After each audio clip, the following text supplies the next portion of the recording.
Hallelujah, Amen. Min mangaya min kongai tu kanal pai suwa Krista tu ropiro se. Una du takteu nizorama kalokal hian nizor tu tana kangkai tu tu karni khatlik chau kahan soilang anga lapana min pe thulang tam taktero chu in kom ho na ri khom lai mun jam tanga kan la paidonia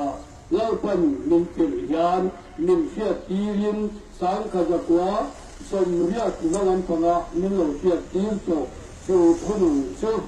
Hiu turin henilai hula yan kalau kalani lalpai na mi fiat tin chu mizo te hi karo dua tu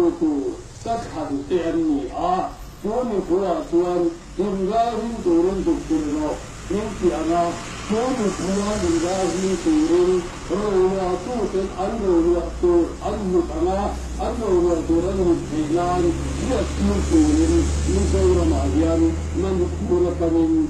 Lim takin cycle gorin cycle karun mara karun kal ani tu sudikin rehina an fiat karo ba in motora tuang labin teyin cycling karun kala aizol karun khen to ba in aizol ko pui chu khotin rengtin rantin local khon na ania ba in hetilai hula hian kan lain nun ka kho